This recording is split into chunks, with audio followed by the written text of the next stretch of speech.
Demon Emperor Chapter 506. Ang nakaraan sinabihan ni Chupa si Commander Tobo, na paghihiwalayin niya ang ulo at katawan ni Tobo kung naging mortal na kaaway niya ito. Pagkatapos ay nawala sina Chupa at Gus Santos nasa malayo na. Ito sinabi ulit Chupa kay General Tobo katagang hindi niya deserve na matay sa kanyang kamay. Nagpapatuloy.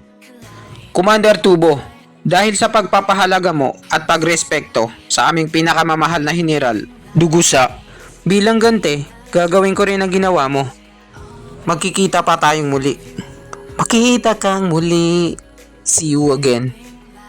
Sa sobrang galit ni General Tubo, inapakan niya yung tae ng kalabaw.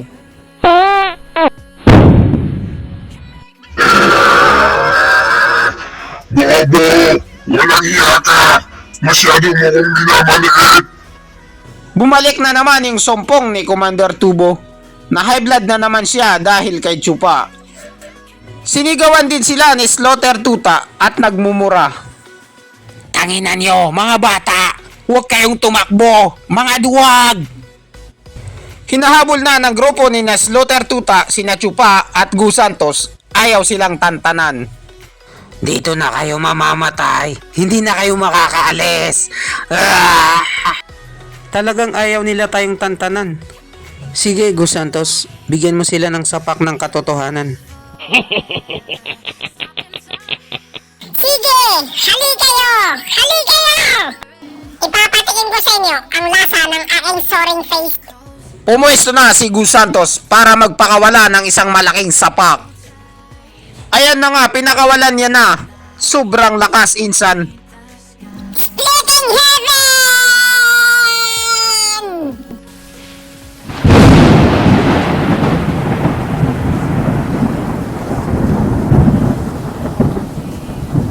Tatamaan na sina Slaughter Tuta ng Splitting Heaven na may kasamang mga kidlat.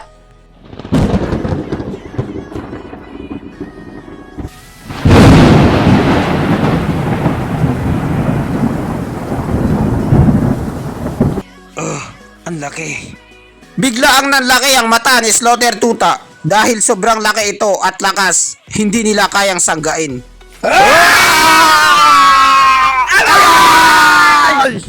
Ayun na nga, tinamaan ng ibang kasamahan ni Slaughter Tuta.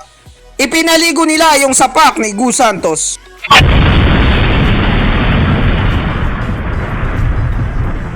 Dumiretso ito sa lupa at napakalaking pinsalang nagawa ng isang sapak ni Gus Santos. Munti ka na ako dun ah. Buti na lang nakailag ako ng maaga. Kung hindi, pinaglalamayan na rin ako ngayon. Pinagpapawisan na si Slaughter Tuta at ramdam niya na ngayon kung gaano kalakas sina Chupa. Pasensya na, busy akong tao at kailangan pa akong sa ibang lugar. Marami pa kaming ayusin ng mga papeles ng mga military. At huwag kayong malungkot dahil magkikita pa naman tayo sa digmaan. Pwede kayong humabol sa amin kung mabigat yung ulo nyo sa pagkakakabit sa balikat nyo. Binantaan sila ni Chupa na maaring maghiwalay ang ulo nila at ang katawan kapag sila ay sumunod. Napakayabang! Hari ka talaga ng yabang, Chupa!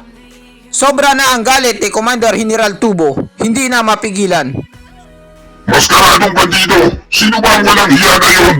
Kilala mo ba siya? May relasyon kayo?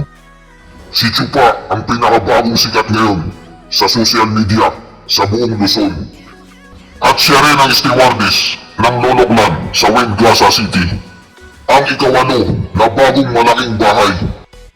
Isa siyang scammer, walang awa, adik, cheater na fuckboy. At higit sa lahat, napakalakas niya. Pinagsama-sama ito at siya na ang pinakamasamang kaaway sa buong Luzon. Ang kamahalang emperador, pinadala niya ako dito para tapusin ang hukbo ni Dugo. Para makapag-focus daw kayo sa bago niyong assignment. Si Chupa. Ano? Chupa? Chupa? Sige, bayad ako. Ito yung hinahanap-hanap na katunggali. Lalabanan ko siya. Gusto kong makita kung hanggang saan ang yabang niya. Pagkalipas ng 2 buwan, sa Wingasa City, kasalukuyang ginaganap ang meeting di Abansi ng Lolo Clan. Hayaan niyong ipaliwanag ko sa inyo ang mga nangyari at ang sitwasyon ngayon. Pinapatay nila si General Dugo gamit ang isang mamamatay tao. Ang pamilya ng emperador ay nakipagsabuatan sa hukbo ng mga taga Mindanao. At ngayon, pinagpaplanuhan nila na ubusin tayong lahat. May 2 bagay tayo na pwedeng pagpilian. Nagpapanik na ang mga kasamahan ni Chupa dahil sa narinig nilang chismis. Ang unang opsyon natin ay maghiwa-hiwalay tayo ngayon din sa buong Luzon habang nagkakagulo at iiwasan natin ang digmaan. Tatakbo tayo at hindi tayo lalaban para mabuhay. Parang China at Philippines lang. Ang pangalawang opsyon natin ay lalaban tayo at ibibigay natin ang lahat ng ating makakaya. Laban kung laban, patay kung patay, matira matibay. At kailangan may panalo natin to para sa kinabukasan ng ating inang sinilangan. Ang pamilya ng emperador ay walang hiya. Nakipagsabuatan sila sa mga taong labas at pinagpapatay nila ang mga matatapat na alagad ng bansa. Ang pamilya ng emperador ay hindi nakarapat-dapat na mamuno sa buong Luzon. Galit na si Singkit sa mga narinig niya at naglabas siya ng sama ng loob. Kailangan nating lumaban. Ipaglaban natin ang bayan. Lalaban tayo hanggang kamatayan. Napakababaw namang mag-isip ng mga taong to. Kahit alam nila na hindi sila sigurado sa kakaharapin nila. Nagkaroon lang sila ng lakas ng loob, bayag, dahil nakita nila na ang hukbo ni Dugo ay kakampi na namin. Hanggat nagtutulungan kami at nagkakaisa, ang plano kong One Piece ay magkakatotoo. Nalulunod na sa pag-isip si Chupa, biglang sumabat sa kanya si Lady Steel na malaking suso. Pero ang mga taga Mindanao ay masyado silang marami at kasama pa nila ang mga dalubhasa ng emperador na nakabakap sa kanila. Pinanghina na naman ng loob si Lady Steel, hindi gaya sa kanyang suso na malaki. Para manalo tayo sa laban, kailangan nating palawakin ang ating puwersa ng mabilisan. Mas madali sana kung gaya ng sinabi ni kapatid Singkit Yapay. Ang pamilya ng emperador ang nagpapasok ng mga kaaway sa ating bansa. Gayon pa man, nawala na ng karapatan ng emperador para pamunuan ang buong bansa. Kailangan lang itong mag-viral at mag-trending sa buong bansa. Ipapalaganap natin itong Marites para mapunta sa panig natin ang taong sambayan ng Pilipino. At ang himagsika ng rebellion ay mas lalo pang lalaki dahil sa narinig nilang chismis tungkol sa emperador. Bobo, wala ka pa talagang muwang sa mundo. Mosmos ka pa lang. Binara siya ni Ling Wuchang at sabay nagmura. At sino namang maniniwala sa'yo, unggoy ka? Na alam naman nila na isa kang rebelde. Nakalaban ng emperador.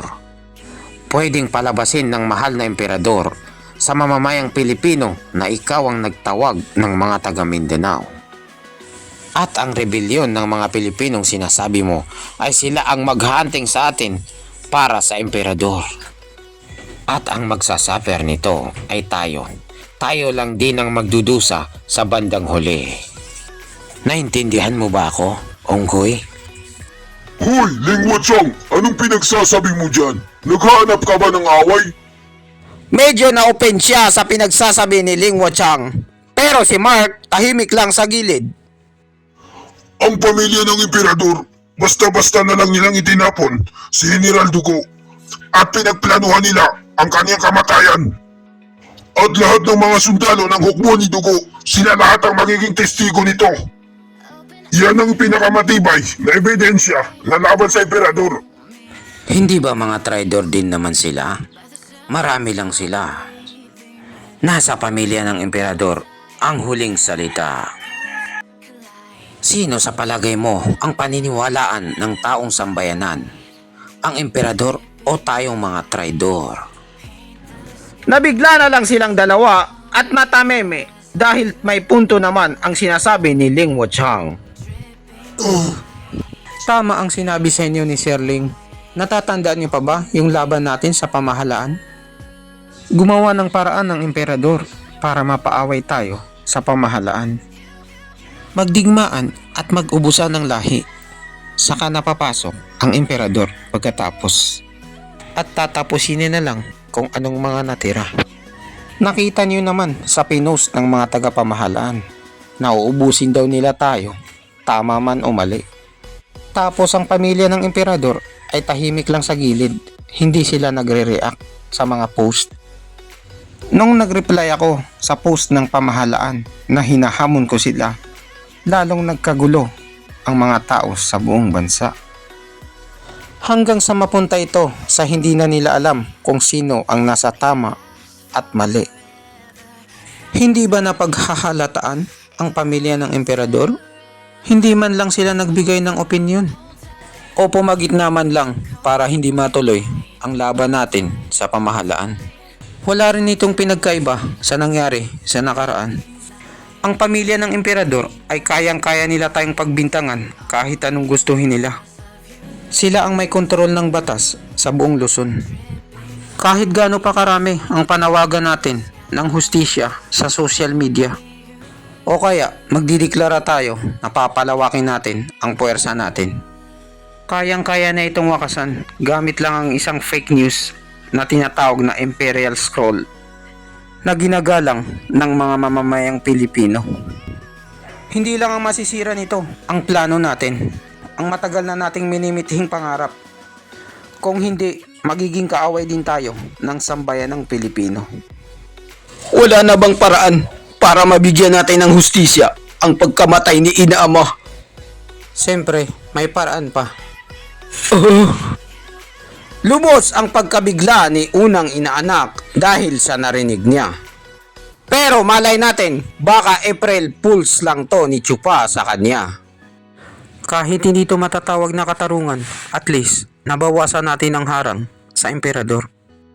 Hindi natin magagamit ang rebellion para makakuha ng maraming puwersa ng tao. Pero pwede natin gamitin ang walang kamatayang pagiging matapat sa kanya. Ano? Anong pinagsasabi mo dyan? Ang ibig mong sabihin, tutulungan pa natin ang matandang emperador imbis na labanan natin siya? General, dugo, sobrang matapat niya. Pero hindi niya papayagan na ibenta ng emperador ang bansa sa Amerika. Galit na si ikatlong inaanak dahil mali ang pagkaintindi niya. Bobo kasi siya. Hindi siya sasama sa ganong klaseng emperador! Anong klase ka? General Hu, huminahon ka. Mali ang pagkaintindi mo. Huwag mong pairalin ang pagiging bobo mo dito. Hindi ba kayo nagtataka? Bakit binuhay ko pa si General Tubo Tiisan? Oo nga, bakit binuhay mo pa ang hayop na yon na hindi mo sa amin sinabi? Nasa kamay mo na ang buhay ng hayop na yon! Bakit hindi mo pa siya pinatay? Dapat ipinaghiganti mo na ang matandang general para na mayapa ang kanyang kaluluwa sa kabilang emperno. Kapag pinatay ko siya, mawawala na ng pinuno ang mga taga Mindanao. At mahihirapan na tayong mabasa kung ano ang magiging galaw nila.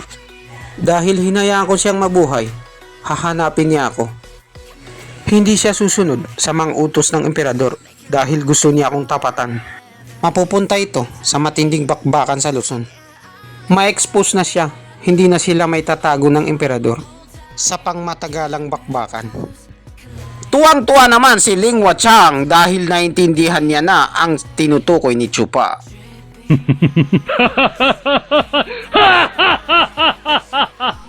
Kakaiba ka talaga, Chupa. Kakaiba talaga ang mga plano mo. Laging may nakahanda, kahanga-hanga. Walang katulad ni Nescafe White. Nagtawanan silang dalawa habang pinapanood sila ni na Lady Steel na malaking suso. Gagamitin natin ang pagiging matapat bilang palusot. Pupwersahin natin ang mahal na emperador na kainin niya ang kanyang sariling tae. Ha ha ha ha ha. Ha ha ha ha. Kilalang kilala mo na talaga ako, Sherling. Ang isa ay isang matandang aso at ang isa ay isang batang loko-loko. Ano kayang pinagpaplanuhan nila? Nagtataka tuloy itong tatlo dahil wala silang idea bakit nagtawanan itong dalawa. Ops, may isa pa pero medyo matatagalan. Pasensya na. At dito nagtatapos ang chapter 506. Maraming salamat po sa panunood. Sana nagustuhan nyo. Mag-subscribe para laging updated sa mahal mo.